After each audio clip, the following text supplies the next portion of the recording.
안녕하십니까. 이번 주는 지난주에 이어서 두 가지의 화두로 계속 기사와 국민들의 관심이 늘어난 것 같습니다. 그 상대적으로 저희 같은 경제 방송은 계속 시청률이 저조하고 있습니다.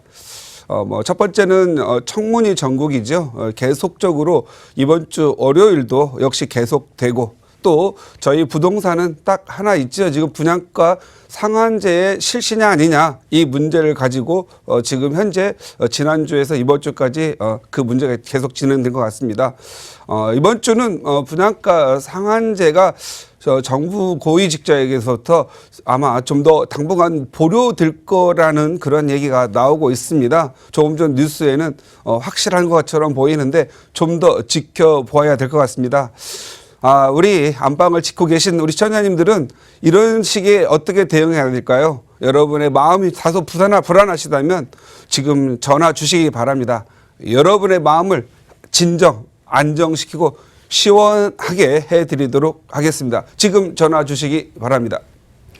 네, 한 주 시작하는 월요일이라서 제가 밝게 인사를 드렸는데, 사실 정말 정치적인 상황, 경제적인 상황이 지금 그리 녹록지는 않은 것 같습니다. 투자하기에도 정말 어렵고 정치 뉴스를 봐도 마음이 답답하다 하시는 시청자분들 굉장히 많이 계시는데요. 정치 상황은 어떻게 할 수 없겠지만 여러분이 가지고 계시는 자산은 전문가와 함께 지켜보시기 바랍니다. 여러분 고민 이용하실 수 있는 무료 상담 전화 서울지역번호 02-2638-3970번 열려 있고요. 유료 100원의 상담 문자 샵 3989번 이용하실 수 있습니다. 요즘 분양가 상한제 이야기가 나오면서 부동산 시장에서는 청약과 관련된 이야기 정말 많이들 나누시는 것 같더라고요. 그래서 오늘 꼭꼭 박사의 명강의 시간에는 이 부동산 청약과 관련된 이야기 대표님과 함께 나눠보려고 합니다. 대표님 준비해 주신 강의 바로 시작해 주실까요? 예, 계속 화두가 되고 있는 분양가 상한제에 대해서 한번 좀 오늘은 짚어볼까 합니다. 제목은 아파트 청약 서둘 것 없다, 이렇게 잡았습니다.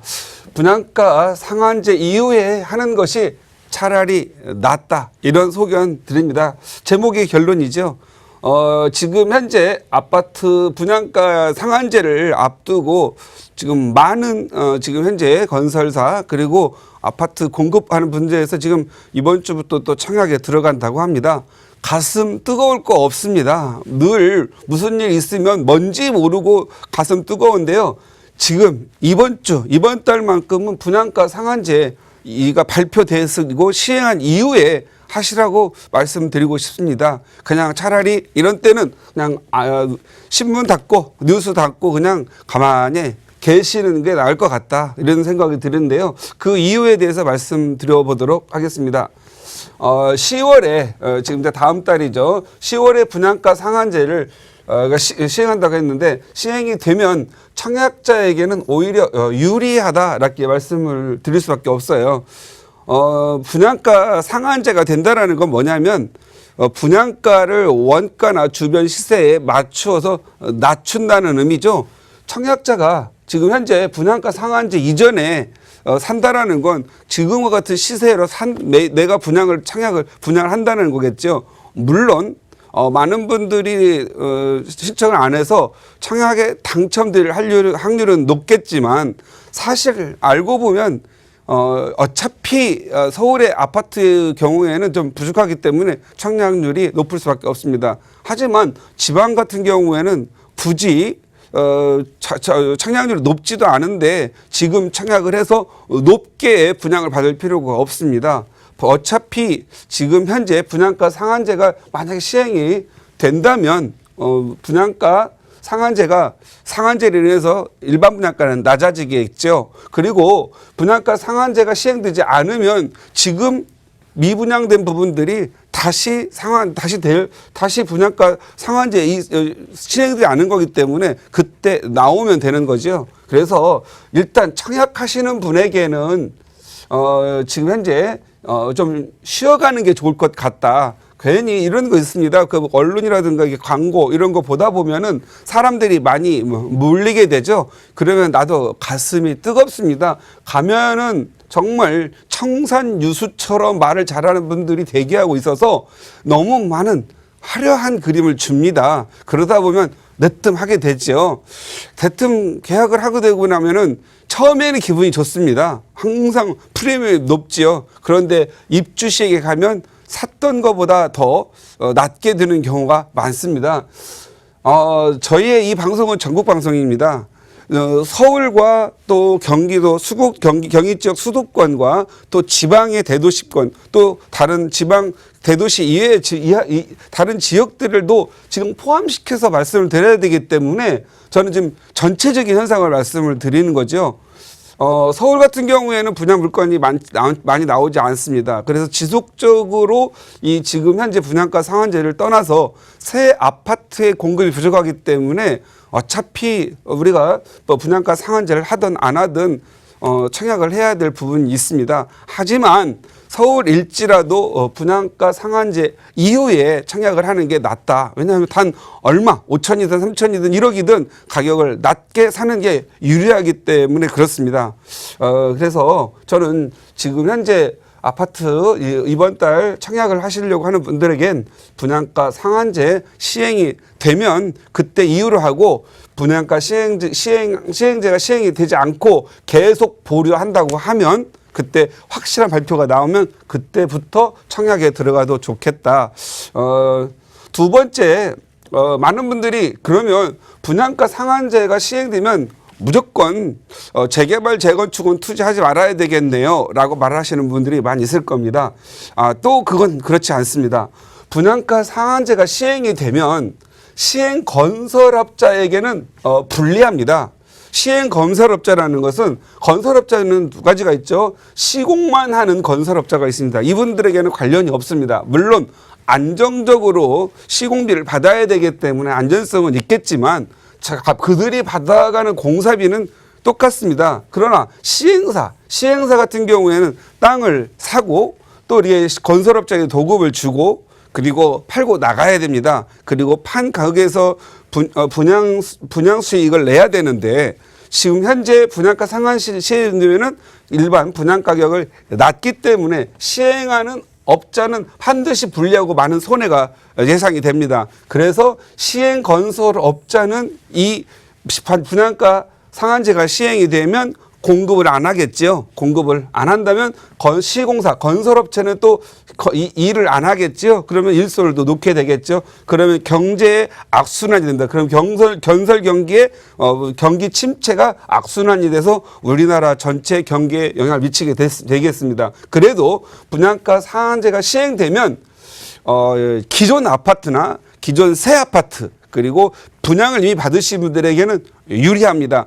가격이 많이 올라가겠죠. 공급이 없으면 수요는 늘어나니까 당연히 가격은 올라갈 거로 보여집니다.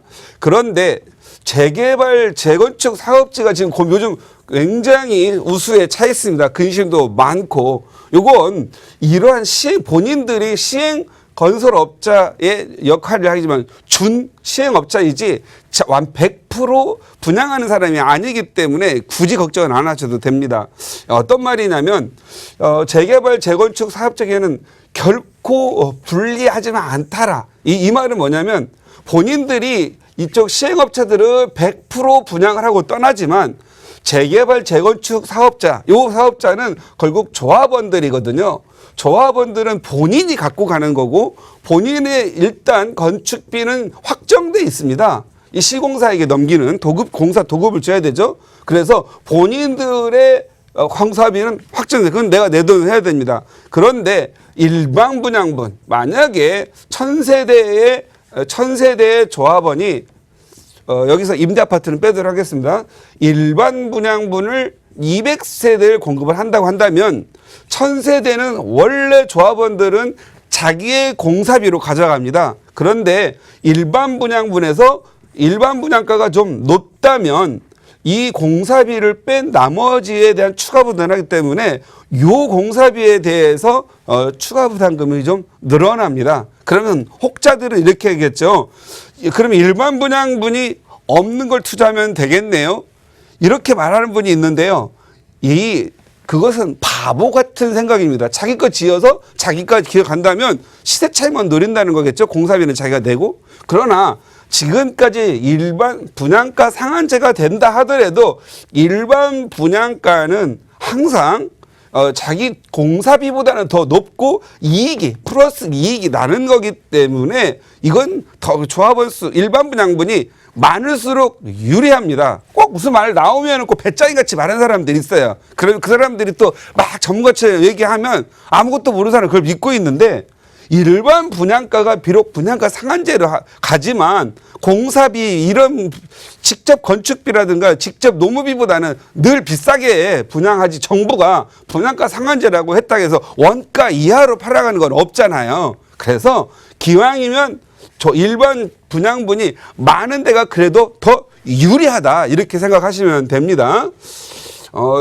많은 그 전문가들이 보면은 인터넷이나 이런 거 보면은 배짱이처럼 하는 분들이 있는데 절대 결코 아니다. 항상 2013년 이전에 분양가 상한제가 이미 있었습니다. 그때 경험해 본 사람들은 이게 무슨 말인지를 알아요. 그래서 세상은 배짱이처럼 하는 게 아니고 자기가 놓여져 있는 상황에 맞춰서 가장 이득이 있고 효율이 높은 방향으로 투자를 하는 게 좋지. 그냥 뭐 좀 정책 좀 발표돼 가지고 반대 유추 해석하다 보면 너무 해가지고 이 공포를 확대 재생산하는 분들이 있는데 재개발 재건축 사업체는 조합원들이 가져가는 물량이 훨씬 많고 다만 일반 물량이 좀 적지만 가격이 좀 떨어져서 추가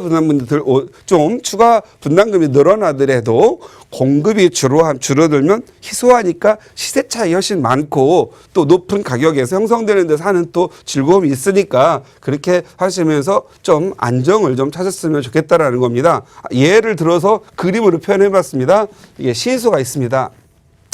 만약에 분양가 상한제가 실행이 돼서 일반 분야 가격이 좀 떨어지잖아요. 당연히 추가 분담금이 좀 증가를 합니다.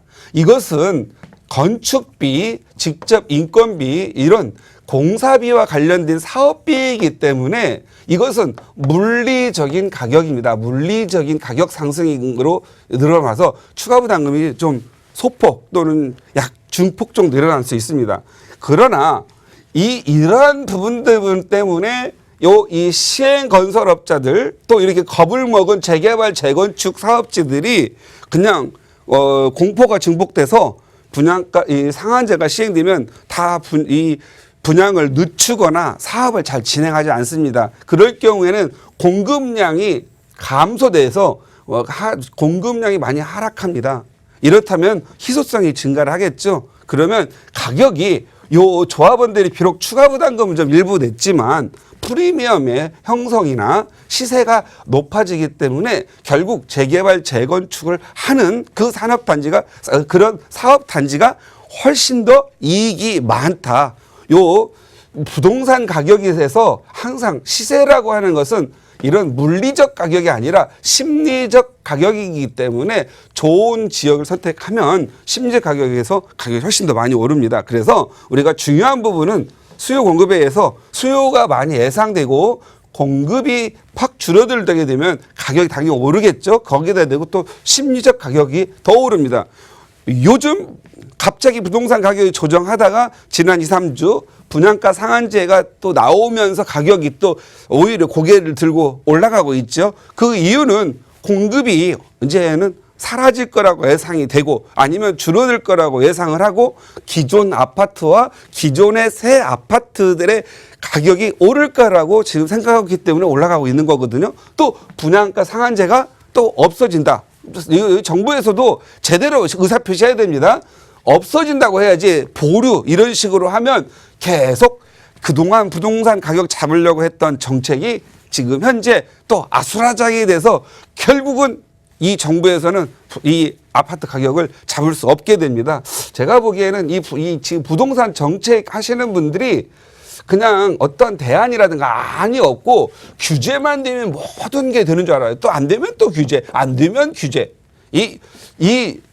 아마도 이 우리나라 전체의 경제를 보지 않는 그런 것 같아요. 그래서 항상 정책을 위반하시고 정책을 이게 시행하시려고 하시는 분들은 대안과 안을 가지고 적어도 이런 경우가 발생해 이런 것들을 이렇게 만들어야 되는데 그저 규제되면 되는 줄 알고 규제만 하고 있는데 그저 답답할 뿐입니다. 그래서 이번 분양가 상한제는 과거에 해봤지만 분양가 상한 실패한 사업입니다. 왜냐하면 상한제가 들어가면 공급이 없어져서 오히려 희소성을 낳기 때문에 가격을 올립니다. 이 말을 다시 이렇게 표현하겠습니다. 신축 아파트의 희소성이 증가를 하게 되죠. 희소성이 증가를 하게 되면 결국은 이 희소성은 어떻게 영향을 미치냐면요. 결국은 희소성이 아파트 가격을 더 상승시킵니다. 그래서 가격 상승을 시키기 때문에 또 다시 강남이나 강북 할 거 없이 전체적으로 가격을 못 잡는 부분이죠. 지금 현재 우리 이 정부에서 가장 고민을 아니죠. 안 하는 게 아니라 모르는 것 같아요. 이거 배운 적이 없나 봐요. 이 수요와 공급의 이 부분 지금 현재 서울에는 300만 가구 주택이 있다고 하고 약 뭐 하남이니 뭐 경기도 일대 좀 인구가 빠졌다 하더라도 인구가 약 1000만 정도가 살고 있습니다. 그런데 300만 가구에 과연 우리가 제대로 편리하게 정말 주거를 만족하면서 살 수 있는 주거에 어떤 쾌적함을 줄 수 있는 주거가 과연 얼마나 있는지 이런 부분도 좀 검토를 하셔가지고 과감하게 규제를 풀어서 풀 건 풀어서 어느 정도 공급을 진행시켜야 됩니다. 재건축 특히 어차피 있어야 될 사람과 집이 있다면 재개발, 재건축이라는 부분은 과감하게 규제를 풀어야 됩니다. 이거에 대한 순기능 생각해봤는지 모르겠어요. 그분들이. 지금 현재 서울시만 해도 약 거의 내년 되면은요, 약 한 390개 정도가 이제 해제되죠. 기존은 한 360개 지역이 해제되고 80개 지역만 지금 현재 신규로 늘어났다 합니다. 엄청나게 많은 물량들 재건축하려는 분들 또 지금 안전진단이다 뭐다 이런 걸로 해가지고 그리고 또 뭐 보존이다 뭐다 해가지고 하고 있는데 이게 가장 중요한 것은 서민들, 새로 직장하는 시작하는 사람들 이 집값 이런 거 못 잡아서 지금 현재 살 집이 없어서 청년들이 결혼도 지금 안 하려고 하는 경우가 많습니다. 그래서 가장 중요한 건 살만한 집을 공급될 수 있도록 과감하게 규제를 좀 풀었으면 좋겠다. 그래서 지금 현재 이 분양가 상한제 이것은 저 개인적인 소견으로는 이것은 실패한 정책이다. 그래서 제가 봤을 때는 요 분양가 상한제가 만약 시행이 된다면 그 이후에 청약을 하시고 만약에 이게 확실하게 시행이 되지 않는다고 하면 지금 일반적으로 공급 물량 봐가면서 투자를 하시는 게 좋을 것 같습니다.